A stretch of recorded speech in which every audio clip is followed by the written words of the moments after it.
Hello, everyone. This is Nancy Rebecca again with Intuitive Mind and the founder of the Psychic Mastery One program that you've been hearing about this week. Many of you participated in the 3-day free masterclass about how to really manage your life through difficult times with intuition, how to take your power back from what can feel like kind of an out of control life. And so we've been able to kind of weave in these conversations. And today I'll be weaving in my conversation with Cam Sarah and really hearing from her perspective from being in the Psychic Mastery One program. But, she's got a life outside of the Psychic Mastery One program and how she pulls it all together. So I'm excited, Cam. Thank you so much for volunteering, because it's not easy to kind of put yourself out there in a bigger way and to have people kind of tuning in that don't know you. So I appreciate you being willing to do this. So happy to be here. Thank you. Yeah. So I'll say curious minds want to know. I already know a little bit about you, but kind of, have you always felt spiritual draw? Have you felt like you were intuitive when you were younger? Did you even think about that? Like, what was your life like before you started the Psychic Mastery program? So yeah, it's an interesting question. I have a long history with spiritual endeavors. I think my most significant switch into the world of metaphysical was when I got into a car accident. I think I was 19. I was a pedestrian. I got hit by a car. Prior to that, yeah, I didn't really think about intuition or any of that kind of stuff. I didn't have the most glorious of childhoods like most people that I've come across in life. And so, yeah, that got me thinking down, and I met some pretty incredible people after that for my healing journey. So I started to get into like Carolyn Myss and started researching. Like all of a sudden my life just switched. It was very interesting. So I think, yeah, from about early 20s to now I'm in my early 40s, I've been experimenting with a lot of different modalities. Okay. And I've been connecting with your work for probably a decade now, because you used to have the free Healing Fridays online. Yes. The email like 10 years ago. And I think I've had some work done with you and Yvonne. And then, during COVID, I saw that you were on Facebook Live, and I'm like, hey, this is cool. So I connected back in, and before you even offered the Psychic Mastery One program, I remember emailing Kathy saying, hey, you guys used to have this home study program that I contemplated a decade ago. What is it? So that's kind of what started, like me signing up for the program a year ago now, and it's been pretty interesting. Very different than a lot of other work I've done. Other work I've done has been an amazing contribution for me at those points in my life. But this work has taken me it's catapulted me into a different state altogether. So I'm very grateful. That's an interesting word, catapult. So I will say you do have a little bit of an accent. So you are from Canada. Yes, that's right. Yeah. And actually, especially for anyone from Canada who's listening, I have a lot of Canadian students in the program. So let's go back to that word catapult in a different way, because I was talking to Maura, which people will have a chance to listen to her, and she described it as kind of this cafeteria, where you get your tray and you go through the line and you choose these little samplers of things. And then she said, the course for her was like, oh my God, this is like the meat and potatoes. This is like the main meal. So what do you mean by that, catapult? So, in the past, I've engaged with different healing modalities for personal growth and just clearing some drama in my life. And, one of the most significant things that would happen in the past when I take a course, I won't name any, just for general sake, everything would just go to shit, so to speak. Like things would just get worse. And I'm like, oh my gosh, maybe I'm not meant to be engaging this. So I go into fear and kind of close down and, go on to the next thing that I thought would help me. But what I've what's helped me with Psychic Mastery One is the tools. Like you talk a lot about grounding, Yeah. cosmic energy, earth energy. And I've never really connected with modalities by having that as a basis, including intention. Yeah. I'm still kind of in the early modules. I need to be there. I recognize that. It's amazing. It's working for me. So Yeah. basically, when I started to do, I remember doing the similar program, like the 3-day workshop, and I just remember everything just went upside down. I'm like, great, another situation where it's like insane and maybe I shouldn't be doing this. And I remember you and I having a conversation at one of the mentoring Mondays. I can't remember what it was. And I asked that question and you had an amazing response. It's like, well, everything's coming to the surface to be cleared. I'm like, I never thought of it that way. Mm-hmm. So over the course of the last year, I have been using the tools. Practice is really important. Practice at a time when you're just, in your balanced state, so that when you get into your chaos state, you just start using the tools. So I find I've been in the program for a year and I'm starting to use like blowing roses or connecting with my grounding when I get into those either physical discomforts or mental imbalances or states of anxiety. Like I have started to use the tools more regularly, and that's shifted. Like my life has changed astronomically in the last couple of years. Wow. Who knows why? Like I had a baby after not being able to have a child for like a decade. I've been offered all these amazing, interesting jobs since I came back from maternity leave. And it's just like, and that's why the word catapult, because it's like, I'm now in different vibrational frequency. Yes. Yeah. Which is really interesting because before I would just attract what was being reflected back to me from the inside. Right. So I've had this epiphany that, hey, I've actually been clearing and working on things in a different way than I was used to doing before when I used to engage in other, very helpful programs. Yeah.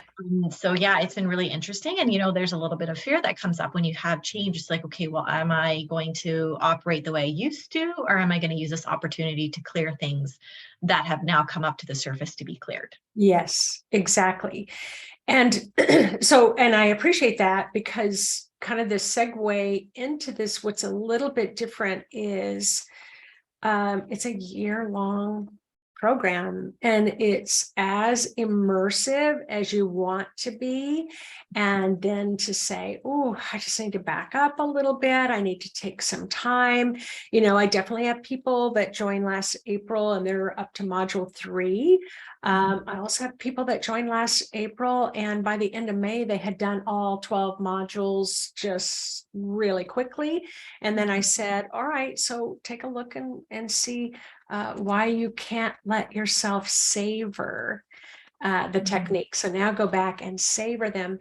And because it's a little more immersive, if you just did a weekend workshop with me, you would probably be equally frustrated, but that's the beauty about this one. And then we have those ongoing mentoring Mondays, where all 3 groups come together and you get to really, get to learn more things. You've got your conference calls, but when you said that reflective piece, I don't think people really realize that if you have a lot of turmoil on the inside, it's life will be, there's turmoil on the outside. And so the human way, we're all like this, is we're trying to put out the fires rapidly on the outside. We're trying to fix things rapidly on the outside. And we think, if I get this done, so let's just talk about laundry. If I get the laundry done, if I get the dishes done, if I get clean sheets on the bed, if I dust and vacuum in it, that I'm going to feel at peace inside, and it's like, and then you don't, because you're still there. You still have that chaos there. But when you start to transform the energy on the inside, so I was just teaching yesterday at the senior housing, and this man said, the moment you told me to take my focus off the outer world and turn within to my inner world, everything changed, because I only did a 15-minute meditation with him. And so that's basically what you're saying. Like this, you had this aha light come on and you start realizing, oh my gosh, I've been healing and now my outer world's starting to show that. Yeah, it's just incredible. Like it's like having this a set of tools that are helping me learn, unlearn, relearn. And there's just like layers of it. And it's just, I don't know, it's just incredibly fascinating. Yeah. So what would you say your intuitive style is? Because a lot of times you Mm. start to realize, and there's 4 main intuitive styles. There's a whole lot Yeah. other ways that your spirit communicates to you through intuition. So you could have all 4, but what would you identify yourself Initially, when I started the work, I identified myself as a knower, but as I'm working through, I think I'm actually a feeler, a as? suppressed healer, because there's layers that are being shed as Okay. I work through the journey. So I'd say probably knower, feeler. Um, and it's interesting because, when we are in the mentoring Mondays or even some of the discussions we have in the conference calls, a lot of people in our group talk about what they see and hear. I'm not one of those seers and hearers or sensors, seers. And so it's interesting, right? So, it's really nice because you get an opportunity to also talk and create subgroups and connect with people. So I've been doing that, and it's just getting everyone's perspective, and I'm learning the different styles they have on engaging with some of the practices in terms of like how they assess or ask questions or intentions. Yeah. It's really interesting because I'm just always like thinking of it one way, and then you've also been doing a lot of talks on Thursday, and one of another significant things that shifted for me is I always remove my body out of the equation all these years, and I never really felt its importance. Yes. Uh, In our program, yeah. it's not only important, it's really important that you take your body with you. Yeah. And that's been instrumental in shifting my perspective and connecting with my inner voice. Yeah. And that's another thing I really appreciate about the program. Like so often in today's society, I think in particular, when we have access to like TikTok and Facebook and Instagram, you're always tuning into what other people are doing Right. and putting value maybe to some extent on maybe they're doing it right, and very little on going inwards Yeah. and clearing the pathway to your own inner voice. So I've started to come into practice Yeah. of connecting with myself. Has it been easy? No. We often talk about the highs and the lows, but not the in-betweens. Right. And you mentioned that in one of your meditation talks. I think it was last Thursday. I can't remember, but I listened to all of them on the Intuitive Minds Facebook page. But it's just really interesting because it's true. It's a journey. So it's like I'm starting to get acquainted with myself, not just my Yeah. body, my Yeah. inner voice, my intuition. Yeah. In the past, my intuition has always been, I don't know, triggered by fear. So it's like how much of it was intuition or how much of it was just stuff Yes. reflecting back at me. Yeah. So it's like clearing the way, like using the techniques to clear the way. And not, I think also revisiting what it means to be intuitive. Exactly. And even for me, I have to say, I've been teaching this for 28 years. We have language from a metaphysical perspective, but we don't have language from a human day-to-day perspective. Like we might use gut instinct, what is your senses, like it'll be kind of light, but it's like intuition is a necessity, especially to guide during this time when we're getting so many mixed messages. I don't know about you, but I was always this believer if somebody said something, it was truth. It's like, why would they say something if it wasn't the truth? Because I'm very, integrity, authenticity, all those are high value things for me. Only to learn, over the past 5 to 10 years, oh, people lie. Yeah, I know. It's a People lie shocker. a lot, and they lie I'm on realizing purpose. that now. It's incredible. Yeah. But and so when your intuition, it's like, I'm going to be a little more discerning. I'm going to sit with this for a minute before I make a decision. And let me see what my truth is. So I really, intuition is a necessity, but I want to, before I miss it, I want to go back. Spirit's like, no, my spirit's knocking on my head back here.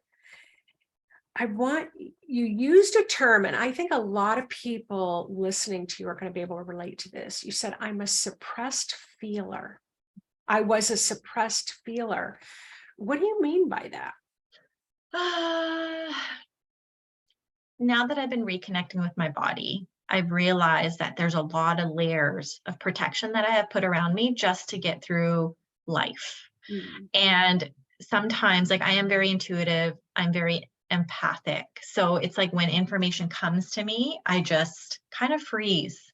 And Mm. I don't necessarily know how to like connect with that information because I wasn't connecting with my inner voice to Mm. get the clearing and the discernment. Yeah. So it's like funny, it's interesting because now that I've been kind of like slowing down, because before I'd be like fast, fast, fast, this needs to get done. And it was like a process where I was literally numbing myself and Mm. just going through the motions. Yeah. So I've discovered like this, the layers of disconnect and suppression on actually really feeling what's coming at me would Right. put me in like a spiral mode where I would just go down into the depths of despair and then I would cover it up by pretending I was okay, which is, I do it so well. I think a lot of us do. So now it's like slowing down, right? Like earlier I mentioned I got catapulted into a new job, and it's just been really amazing because it's like I'm giving myself permission to slow down Mhm. and not be under the pressure to have to know everything because it's a Yeah. process. And the Yeah. same thing with my connecting with my inner self, with my body. So Yeah. because I've kind of progressed, I guess you can call it, to that state of mind Yeah. and being, that was a result of doing the techniques, connecting with the body. Like it's like, the middle piece that we don't talk about on how we get there. Yeah. That's the middle piece is like, I've been using the techniques. Initially it was challenging because, I was suppressing a lot and I was having trouble feeling things. And when I'd feel them, I'd freeze. But then using the grounding and the pulling the earth energy and connecting with the cosmic energy, I allowed myself permission to trust Yeah. that I was being supported. Yes. And we were having this conversation before we started recording it. um, that awareness of the body's going to get your attention, whether you like it or not. And I know a lot of people who are listening to this conversation right now know exactly what I mean. It's like you can go and go and go. And then when your body says, look, I've been telling you for the last 5 years, you better slow down or I'm going to stop you. And then your body you just shut down. And your body gets your attention through stress, through stressful feelings, through anxiety, through fear, through depression. It gets all those feelings, but your spirit gets your attention through intuition. And so you do, just like you said, you've got to cultivate. You want to start cultivating your intuition so that you can hear with your inner voice the underlying things when your body's like, I'm scared, I'm scared, I'm scared. And then it's like, what are you scared of? What's frightening you right now? And then when you get to start to talk to your body, I can still remember this time I just felt happy. I felt joyful. My own teacher guided us through a meditation and she said, ask your body how it's feeling. And I just knew my body was going to say it was happy. And my body said it was really sad. Mhm. And I was like, how did I not feel that? Mhm. And so when you believe that you're happy and you're not, you're exactly what you said. It's like you just keep going until finally your body's like, yeah, I can't keep going this way. Something's got to give. Yeah, it's amazing. Like I've done Vipassanas. I've done 3 Vipassana meditations in the last 18 years, spaced out. Amazing technique, but it's really interesting because like, we talk about intuition and we talk about choice, and every choice we make dictates, the rest of our lives, Yeah. and incrementally when you put them together, but connecting with your higher self, your intuition, piecemeals your future in ways you couldn't have imagined because you're kind of like pacing yourself. Whereas I think like for me, from a societal perspective and a historical perspective, psychics and intuition was always like this big thing where it's like it dictated this big event, right? So it's like I've been able to reel back the misconception in my Exactly. learning as to what that means, and then cultivate this movement and journey in a different way, in a different mindset. A beautiful way too. Yeah, very much so. So, and that's why, earlier I referred to catapulting, like, yes, my life has changed drastically, and it's going to continue to do so as I move forward in a very different manner than I have been used to moving forward to. Yeah. Yeah. Especially right now, it's a time of great change. I sense it all the time, like, and it's like, wow. And instead of getting overwhelmed with it, I go to my tools, the basic of basics, the Yeah. ones that I am learning to love and do every day. Like, I cannot now not do a meditation in a day. Yeah. To me, it's like, it could be like on the bus, I'll just tune in, I'll do a few techniques, and then I'll, tune into my meditation, because that's the time I have sometimes. Sometimes I don't have time to sit, right? Like, you think you're going to sit. So I do it when I can find those moments. Yeah. And Yeah. then the days that I don't, they look a lot different than I'd like them to. That's the truth. And I started off in that same way.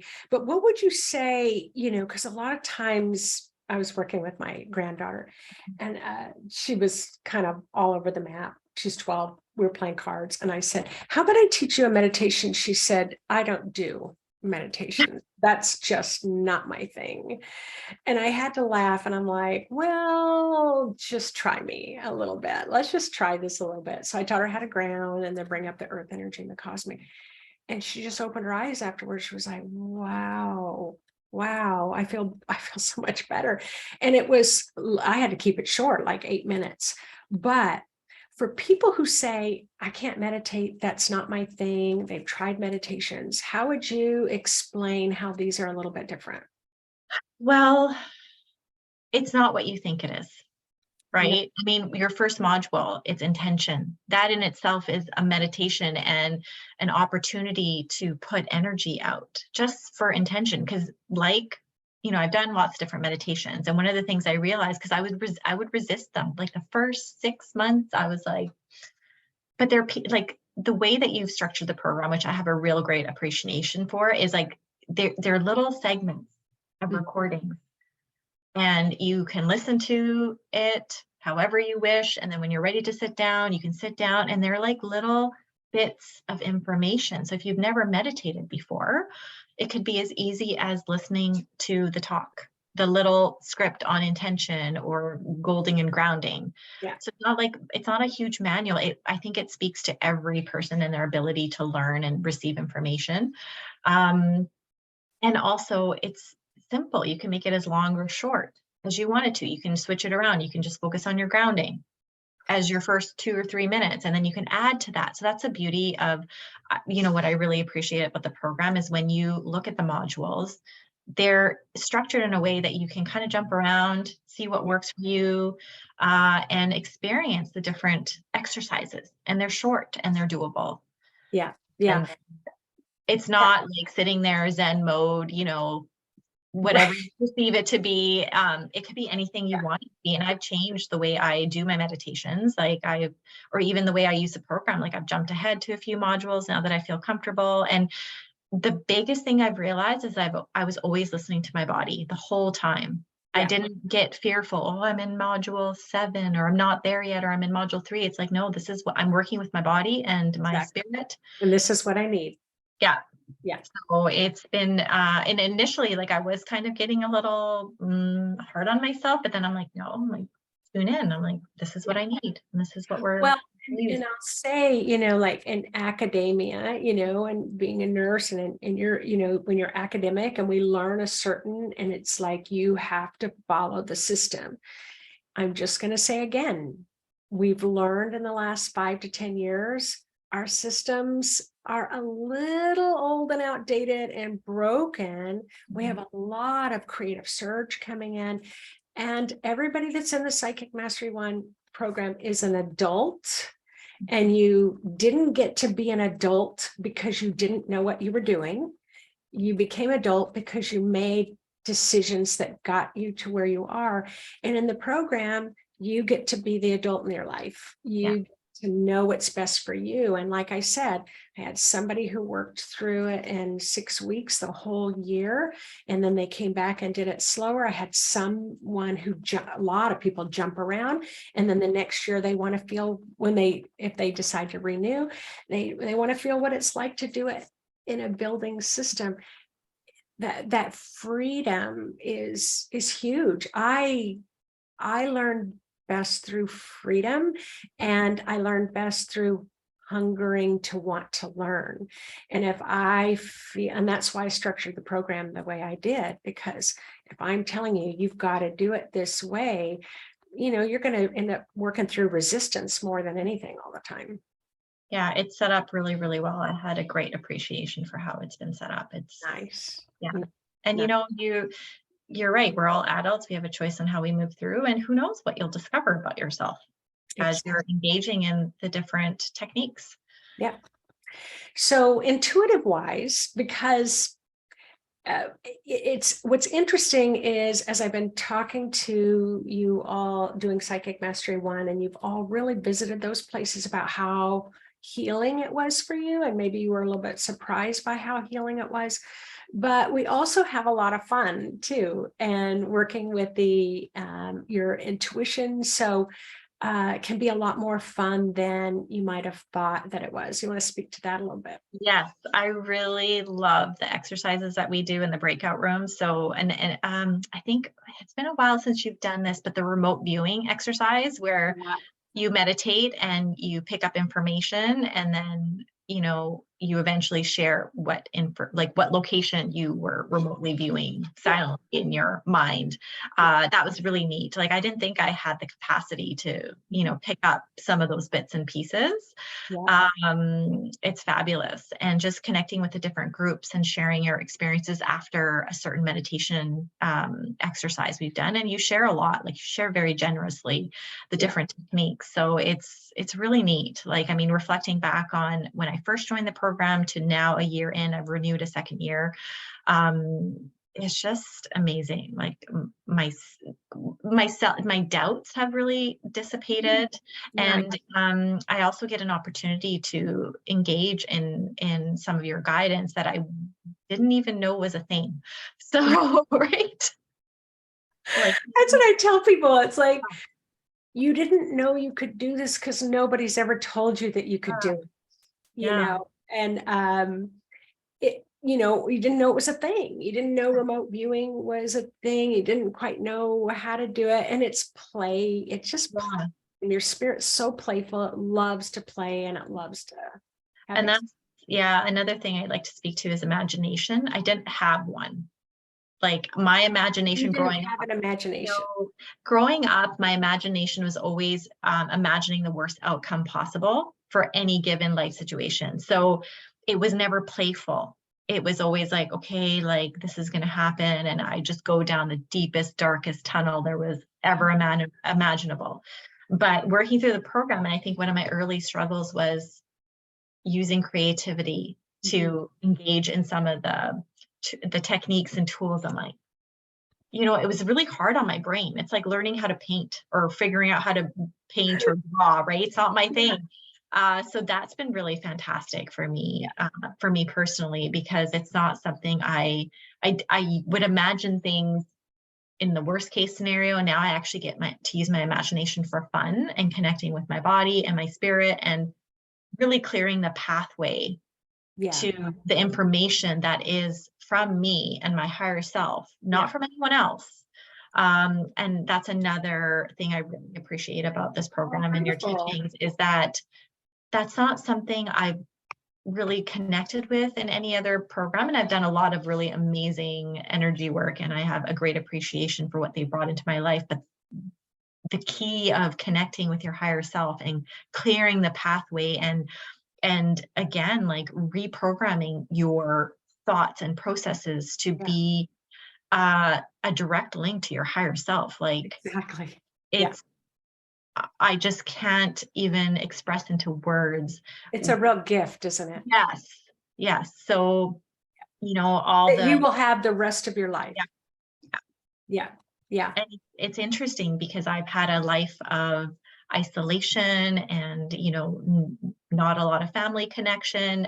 I was thinking about it the other day. Ever since I was a little girl, all my friends would always move away. So I was always just alone and isolated. And now I get a chance to connect with myself and dissipate those fears of loneliness, because it's like, oh, well, I don't need to feel, there's no need to feel alone and feel like I don't have anyone to depend on because, life is so hard. It's like, no, hello, higher self, you know? And it's like, and also, I've started to not project so far into the future. Like I Yeah. used to, like I did that a lot. I either go too far forward or too far back. And now it's like sitting in the present, like sitting on your pineal has been such a great gift and such a great tool, especially when, being out in the world at this time when there is Exactly. so much happening. The things that I've been seeing in my environment here in my city, and it's like things are changing. You can see they're changing. Rapidly. And being exposed to people who maybe don't have the tools or are very vulnerable. Um, Yes. and also, we always hear that what you think is what you put out. Well, now I sit on my pineal. And, so it really shifts like your capacity to be judgmental on other people. And it's funny because all that, being compassionate, it means something different to me now. It's like sitting on my pineal and holding space and grounding for those around me, to me, has been a greater contribution to their well-being and my environment than me feeling sorry and having this bleeding heart on focusing on their problems. Right. Right? It's like Yeah. the energetic perpetuation of how I'm in my brain and sitting on the perpetuation of those thoughts and using the tools to center and ground yourself, Yeah. and then the impact that has, Yeah.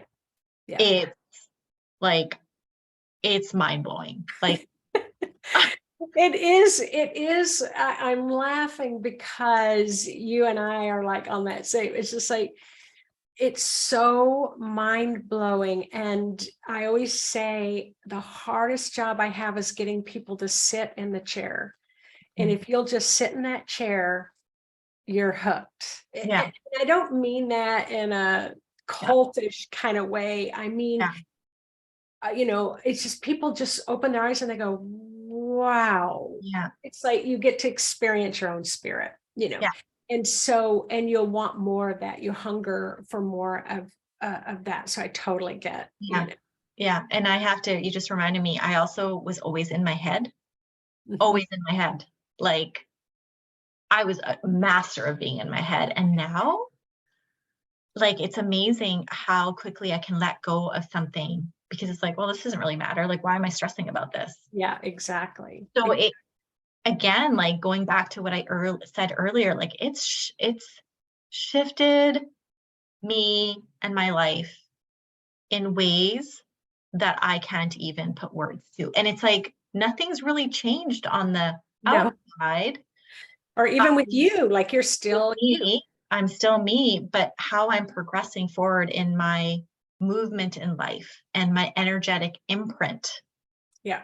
I mean, it feels like there's still a lot that I am capable of. And as I discover and, immerse myself with Yeah. me, myself, and I in this world, on this planet with these beautiful humans that I are everywhere and sentient beings, like it's just, I don't know, it's an interesting place to be at a time like this. Like a lot has changed and will continue to change. So it's been like, speaking back to physical, emotional, mental health and well-being, like it's instrumental, like how I'm progressing and moving forward in my life using these techniques and tools that you have so graciously put into this amazing program.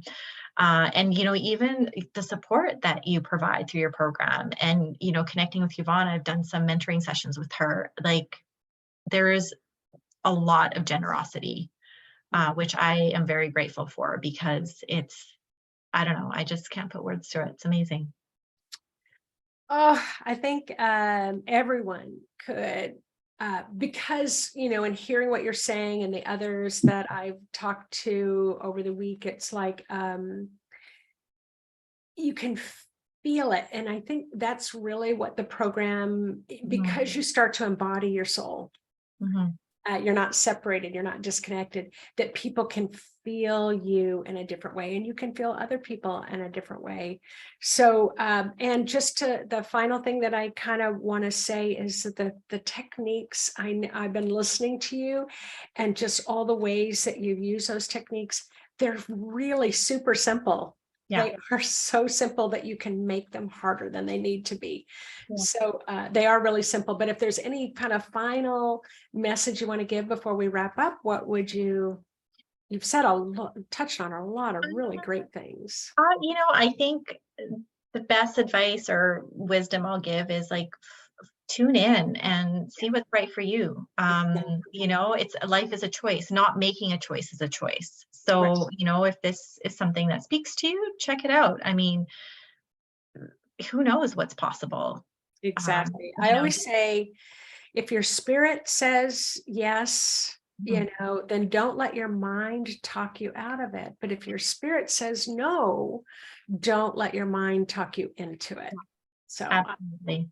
I will Yeah. leave on that note. All right. Thanks again, Cam. I'll ask you just to stick with me as we wrap up. So again, thanks everyone for tuning in, hanging in, and making comments, and anything that you want to, that really spoke to you with what Cam said, please write it in the comments section. You all know what it's like to do a video, and then afterwards you're like, oh, I wish I'd said this, or why did I say it that way? Or, let's just send her some love through the comments. That would be great. And thanks again for, wanting to tune in. Take care.